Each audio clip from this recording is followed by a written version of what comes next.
Hello, welcome back to the podcast Catch It, a new perception. I hope today finds you well. A few days after the summer solstice, a couple of days after the strawberry full moon,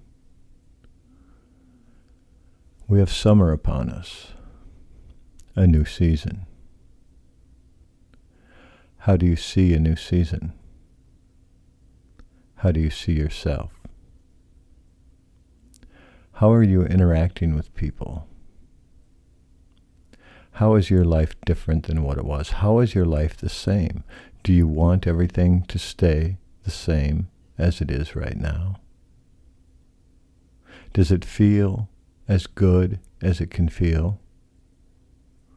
Are you content with all the relationships in your life? All of the people that are close to you? Your parents, grandparents, children, grandchildren, loved ones, any type of connection you have with any circle, any people that you commune with on a regular basis. Are you content with all of your relationships? Are you working on changing them? If you're happy in your life, and you're happy with everything, and you think that you can hold on to it, I don't think I held on to things that were good because I stayed the same. Because I decided, oh, this is really great. I think I'll just be here now. And by being here now, if I can actually accomplish that at this moment, that's wonderful. If I think I can hold on to something by just being the way things are right now, I don't think that's how I accomplished the happiness that I have found, the contentment that I have found, the contentment with relationships. I have not been able to hold on to it just by saying, oh, it's good now. If it's good now, how did it get there? Can I accomplish those same things, do those same things, get the same results by just being stagnant, or do I need to work towards it the way that I did up to this point? When I work on a certain relationship with someone, whether it's my significant other, whether it's one of our children, one of our parents, when I work on that relationship, then it gets better. It doesn't necessarily mean that it takes work and, oh, this is dreadful, this is hard, this is difficult. That's not what it means. To work towards it. Open communication, show love, show dignity, show respect. To show these things to others and maybe have them mirrored back to me by others allows the relationship to become what it needs to become.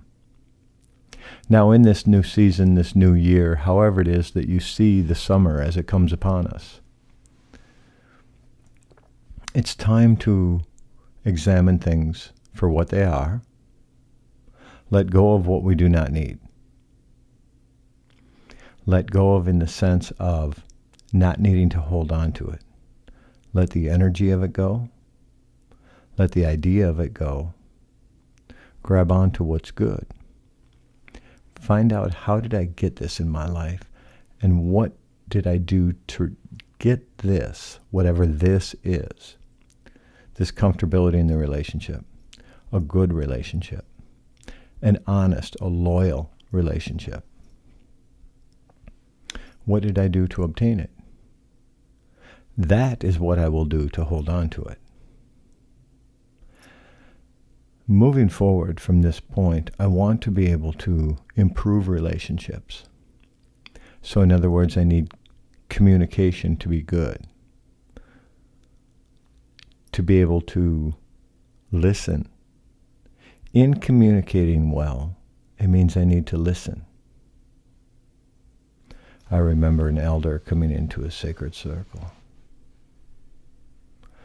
and she wanted people to listen, so she stated that. Listen. Listen. Listen. And then she went quiet. What was it she wanted us to hear? Her voice? The voice inside of us. That essence of that energy, that power that's inside of each and every one of us. How do we listen to that? How do we follow that? How do we nurture that relationship of the essence of the sound when we go silent? That inner voice. Or, as some people may say, that connection to God, to Kashila, the Creator, the energy of life, the energy of the universe, the energy of the earth, the energy. However you describe that power that you get connected to, that's inside of each and every one of us, how do you build on that relationship? If you build on that relationship of self without egotism and without selfishness, and you build on the relationship of self and you do the energy work to be able to get to know your higher self, does that allow you to get connected to other people better? More efficiently? Does it improve your relationship because through the communication you can now listen? You can hear what they have to say without reacting to what they say? Can you verbally communicate to them better than what you did because you learned to listen to that inner voice? Are you able to bring unity in, the idea of one-ment? Can you bring that into a relationship of a group of people? Are you able to bring that one-ment in so that people feel like they're part of, without egotism getting in the way, without grandiosity? Are you able to connect and be part of and allow everyone in this circle to be part of, to feel connected, to feel the unity, to allow that to work and not allow your egotism in it? A lot of this, whether it's energy work, it's an inside job. It's going to take some effort. It's not necessarily hard work. It's not necessarily easy. If we remove the idea of it being hard and then make it so difficult we can't do it, or so easy that we're arrogant that we act like we can just pull anything off, and we remove both of those ideas and just go into it with an open spirit, an open energy, an open mind to be able to see it different, to resent, to refeel, to remove that idea, that old idea that would bring on that resentment, to allow us to refeel. How do we do this? How do we move forward in a relationship where there has been difficulty and we want to improve on it? Or an absent relationship? How do we improve on that when it's absent and we don't have that person there? For me, I believe that the inner work that I do is the best I can do. So when I go in and honor the seventh direction, I've been told to honor the direction of the four winds and up to the sky and down to the earth. And then that seventh and most sacred direction, most days, is in. How do I honor that? Learn that if I go in to respect myself, that I'll respect you. And not go in and act like I'm better than someone, or speak down to someone, or act as if they don't know. You don't get it. To not speak to people like that, to speak to them in a way to tell them how smart they are, how good looking they are, how cool they are. The essence of what I see in someone else. And sometimes when that's given back to me, sometimes even the same words I use, I give them to someone and they give them back to me, I feel like it's sincere out of certain people. Sometimes I wonder if they're just words.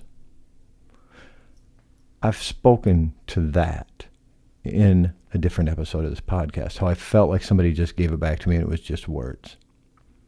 I don't know how often I have spoke to the idea of how sometimes someone has said something to me and it was sincere. It was very similar to what I said to them, maybe the exact same words. They gave it back to me and it was sincere and I felt it. One point I gave a man a compliment and he said, "You're only seeing a reflection of yourself." I felt like he felt that way. It was the essence of the energy that was incredible. It made me proud to be able to realize he is a friend, that he comes to me the way I come to him. I think it's much easier and much better to pay someone a compliment, to thank them for who they are, to thank them for what they've done, to bring together the idea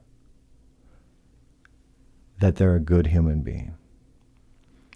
I don't always like the words good and bad, and if you've listened to a few episodes of this podcast, you've heard me probably speak of those ideas of good and bad and removing that terminology. And sometimes it's the best I can use to describe something, to let someone know that they're loved, they're respected, that I see the dignity in them. Their loyalty is appreciated. Their love is accepted. Do you accept love when it's offered? Do you realize how love is offered? It may or may not be said. Someone may say, "I love you."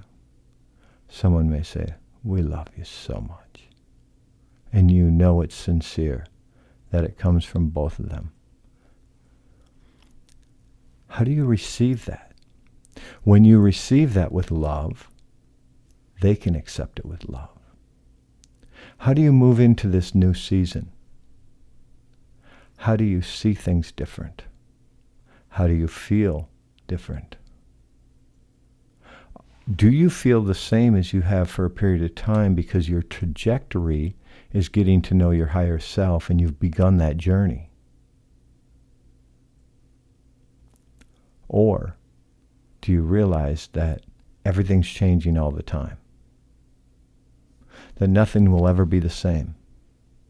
That at this moment, this is the greatest moment ever. Love, dignity, and respect. They are the greatest things I can receive, so I will do my best to offer. I receive them from people. They give them to me as a gift. They give them with their words, with their actions. They give them with a good heart. They give them with a smile, a wink, a hug, a handshake.